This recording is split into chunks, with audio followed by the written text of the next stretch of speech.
మీరు వాడు ఖర్చు పెట్టిన డబ్బులే చూస్తున్నారు, కానీ నా డబ్బులతో వాడు దానికిస్తున్న విలువ కనిపిస్తోంది. అసలు ఒక అలగా దానికోసం, ఈ ఇంటి పని మనిషిగా కూడా పనికి రాని దానికోసం నా డబ్బులు ఖర్చు పెడుతుంటే నాకెలా ఉంటుంది?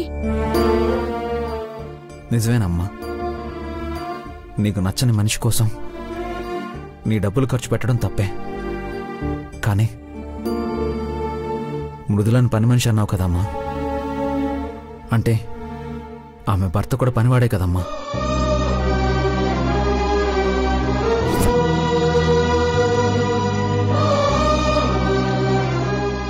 మధు, అవునమ్మా, పనమ్మాయి భర్త కూడా పనివాడే.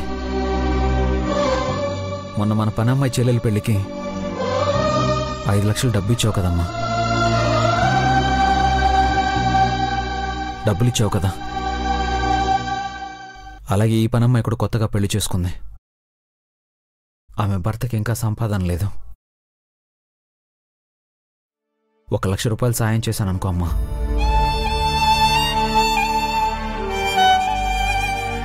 క్షమించమ్మా, నేను అడగకుండా డబ్బులు డ్రా చేశాను. మధు, చూసారా దానికోసం వాడెంత దిగజారిపోతున్నాడో, ఎంత తక్కువ చేసుకుని మాట్లాడుతున్నాడో. తక్కువ చేసుకోవడం కాదు బ్రాహ్మణి, తగ్గి ఉండడం. బంధానికి విలువిచ్చేవాడెప్పుడు ఆ బంధం కోసం తగ్గే ఉంటాడు. ఒక అమ్మాయి జీవితాన్ని కాపాడాడంటే నా కొడుకు మంచి మనసున్నోడు మాత్రమే అనుకున్నాను. కానీ బంధాలకి ఇంతలా విలువిస్తున్నాడంటే నిజంగా గొప్పోడు. ఆ గొప్పతనం మనం అర్థం చేసుకోలేక దూరం చేసుకుంటున్నామేమో. ఒక్కసారి ఆలోచించు బ్రాహ్మణి.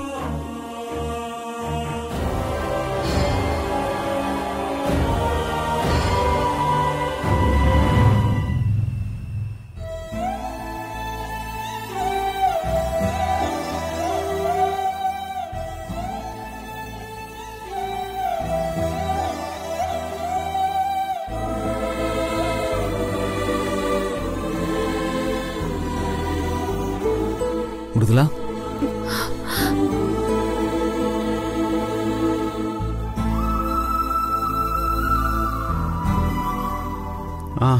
మంచి మంచి కలెక్షన్స్ ఉన్నాయి మృదులా. నువ్వు కూడా వచ్చుంటే బాగుండేది. ఏవో నాకు నచ్చినవి తీసుకొచ్చాను. నీకు నచ్చుతాయో లేదో చూడు.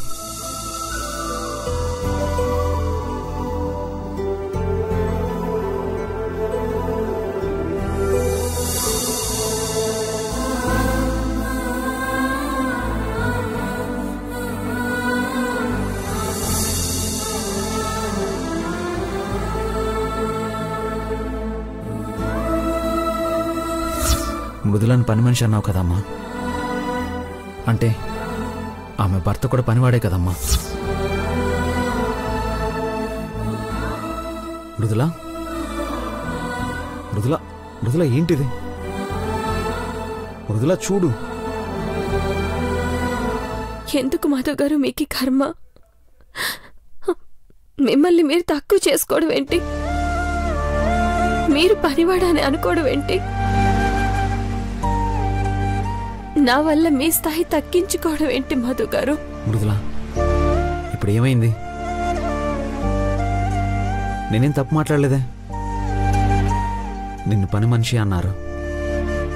పని మనిషి భర్త పనివాడే కదా. అదిగో మళ్ళీ అదే మాట అంటున్నారు. ఇలాగే అనాలి మృదులా. ఇద్దరం ఒక్కటే అన్న తర్వాత నీకొక విలువ నాకొక విలువ ఉండకూడదు.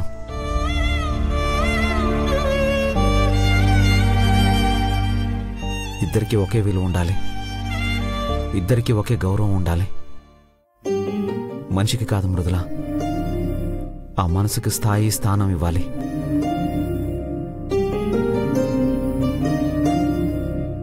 అమ్మ నన్ను నీలా చూస్తుందో, లేకపోతే నిన్నే నాలా చూడడం మొదలు పెడుతుందో చూద్దాం.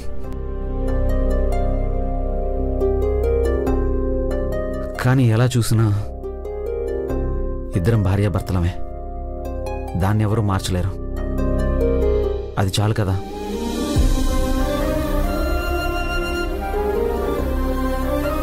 ముందా కన్నీళ్లు తుడుచుకో. అయినా నువ్వు ధైర్యంగా ఉంటేనే కదా నేను ధైర్యంగా ఉండగలను. నువ్వు ఏడిస్తే నేను నీరు కారిపోనా? చెప్పు. ఏడవదు మృదుల, ఆ కన్నీళ్లు తుడుచుకో.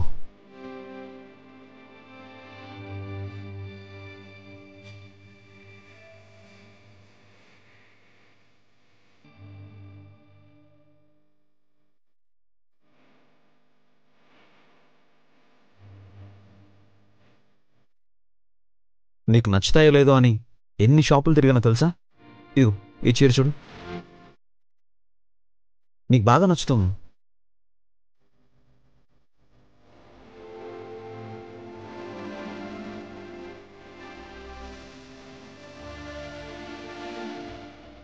ఈ చీర నీకు చాలా బాగుంటుంది. అప్సరసలా ఉంటావు.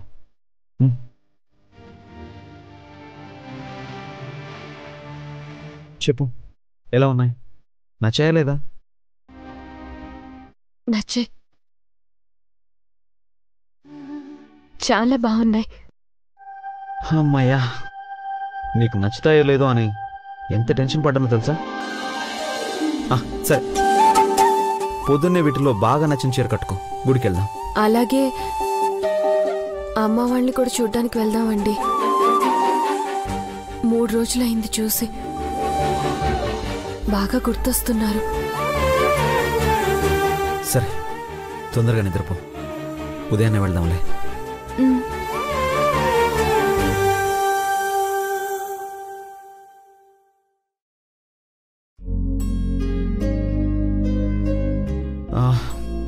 మర్చిపోయాను, అత్తయ్య నీకు మెట్లు ఇచ్చింది.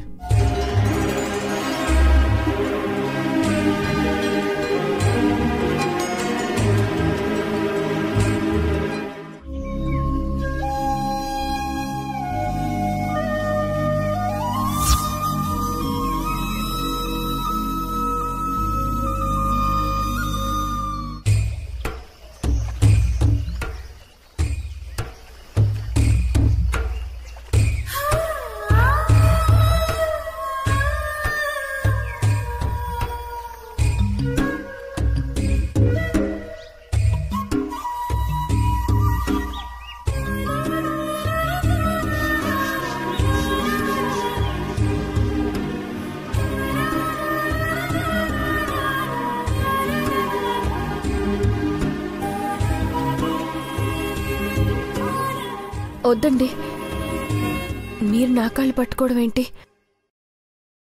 వద్దు, నేను పెట్టుకుంటాను. తప్పే ఉంది మృదుల. మామూలుగా అయితే భర్తే వీటిని కాలికి తొడగాలి. ఆ రోజు హడావిడిలో ఇవేవీ జరిపించలేదు. నేను పెడతానులే.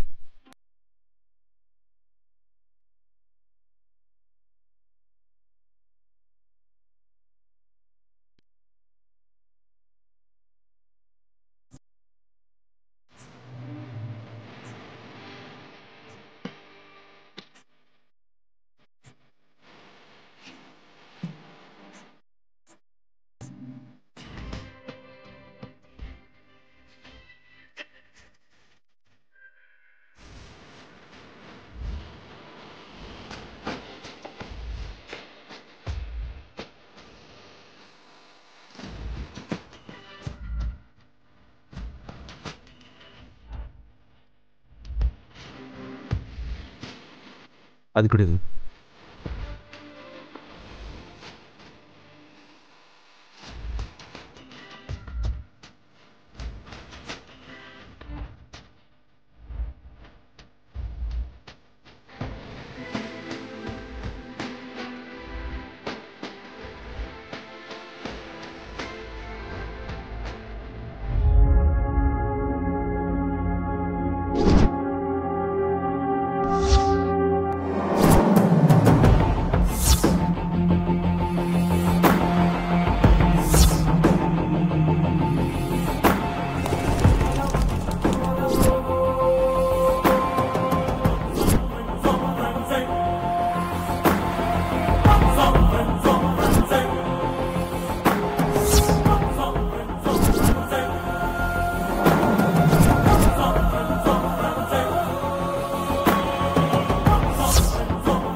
అసలు అలాంటి పేపర్ రోడ్డు మీద పడిపోతే చూసుకోవా? నేను పాట రాసినా? అట్లాంటి రోజు 100 రాస్తా బావా.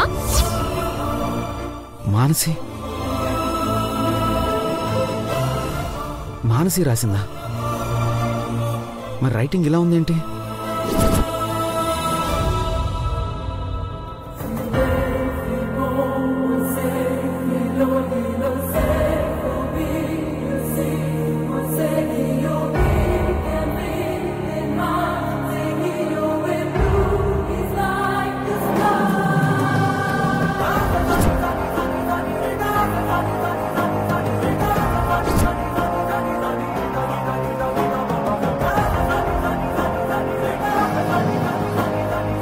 వెంటనే లవ్ మీద ఒక మంచి సాంగ్ రాసి పంపించు. గో, చాలా అంటే చాలా బాగుండాలి. సరేనా? గిప్పుడా ఉన్నట్టుండి గిప్పుడు సాంగింది బావా. పాట రాసిన రైటింగ్ ఈ రైటింగ్ వేరేలా ఉంది. అంటే మానసి పాట రాయలేదా?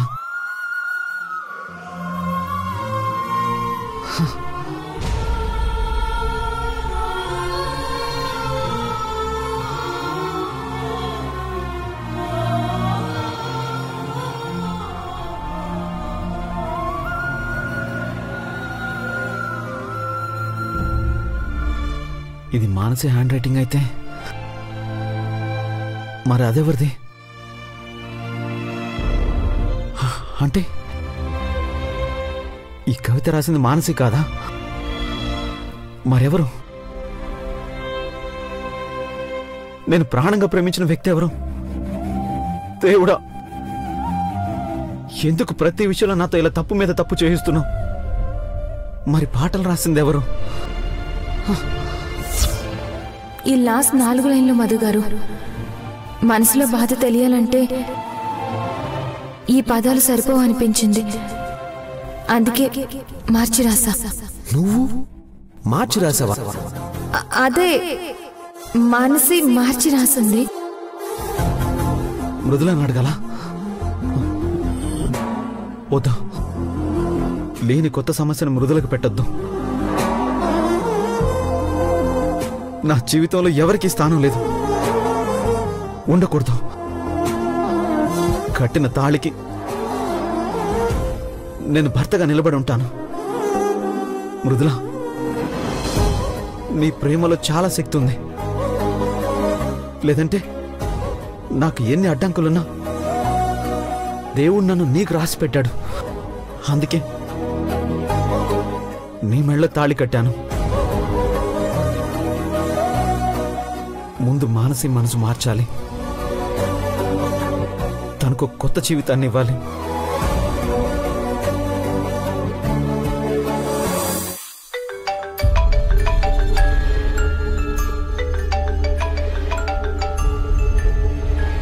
చెప్పు సరయు.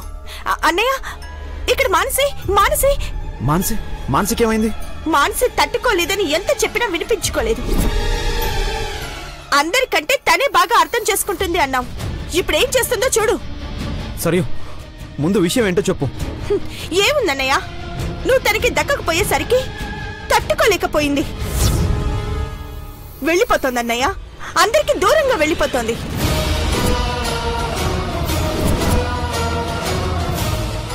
వెళ్ళిపోతుందా?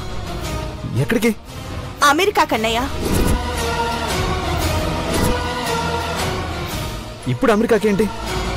అయినా అత్తయ్య మామ ఎలా ఊరుకుంటున్నారు? సరే, నేను వస్తున్నాను. ఎవరొచ్చి చెప్పినా వినదన్నయ్యా. రాత్రి మావయ్య ఊరు వెళ్ళగానే మొదలుపెట్టింది. అత్తయ్య ఎంత బతిమాలినా వినడం లేదు, ఏడుస్తూనే ఉంది పాపం. సరే, నేను వస్తున్నాను. అలాగే అన్నయ్య. తనయా,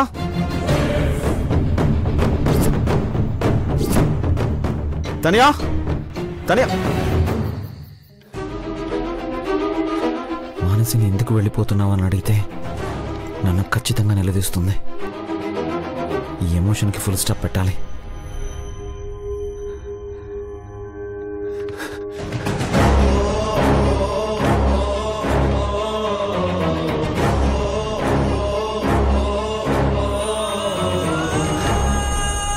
తనయా తనయా తనయా ఏంటన్నయ్యా? మృదుల ఇక్కడ స్నానం చేస్తుందన్నయ్య. సరే, అత్తయ్య వాళ్ళ ఇంటికి వెళ్ళి ఒక అరగంటలో వచ్చేస్తాను, సరేనా? ఏంటన్నయ్య అంత అర్జెంట్? ఏం చెప్పను, మానసిక కోపంతో అమెరికా వెళ్ళిపోతానని బయలుదేరిందంట. ఇంత పిచ్చిగా ఆలోచిస్తుందని అస్సలు అనుకోలేదు. సరే, నేను వెళ్ళి మాట్లాడొస్తాను. మృదులతో ఏం చెప్పొద్దు. అలాగే అన్నయ్య. అమ్మతో కూడా ఏం చెప్పొద్దు, మళ్ళీ మృదుల నాడిపోసుకుంటుంది, సరేనా?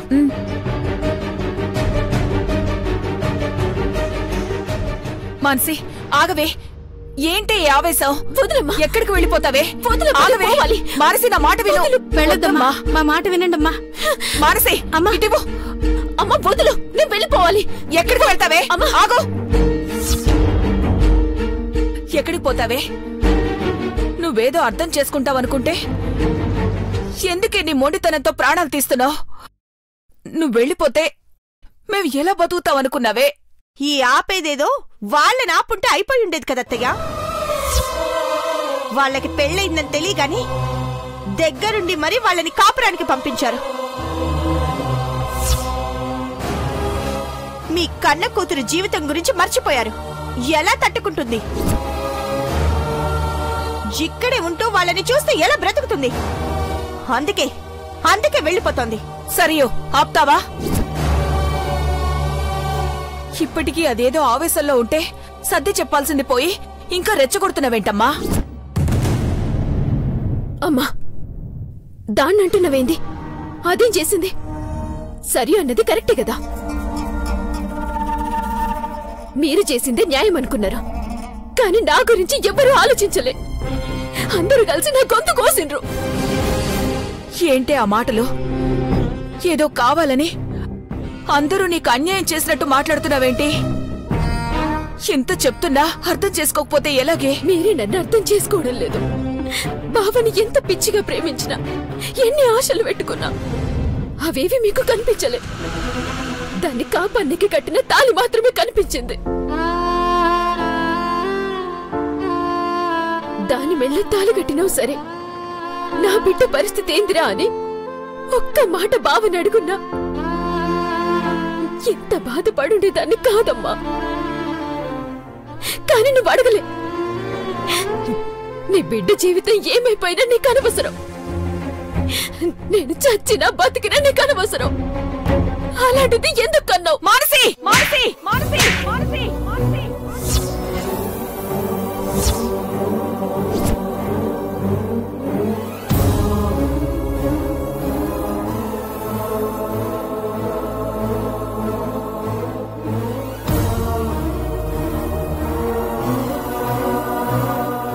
ఇప్పటి వరకు ఎందుకిలా జరిగిందని బాధగా ఉండేది. నిన్ను చూస్తే జాలేసేది. కానీ ఇప్పుడు నువ్విలా మాట్లాడడం చూస్తుంటే ఏమనాలో అర్థం కావట్లేదు. వాళ్ళిద్దరికి పెళ్ళైందే. దేవుడు రాసిన రాత. ఇద్దరూ కలిసి బతకాల్సిందే. అంతకు మించి ఎవ్వరూ ఏమీ ఆలోచించకూడదు. నిజంగా నీకిలాంటి ఆలోచన గనకే ఉంటే నువ్వు నా కూతురువని చెప్పుకోవడానికి కూడా సిగ్గుపడాలి. నువ్వేం సిగ్గుపడక్కర్లేదమ్మా. ఎట్లాగూ నేను పోతున్నా కదా, మర్చిపో. అసలు నీకు కూతురే పుట్టలేదనుకో. మానసి ఆగమ్మా, నా మాట విను. వెళ్ళకే. మానసి అమ్మా, మానసి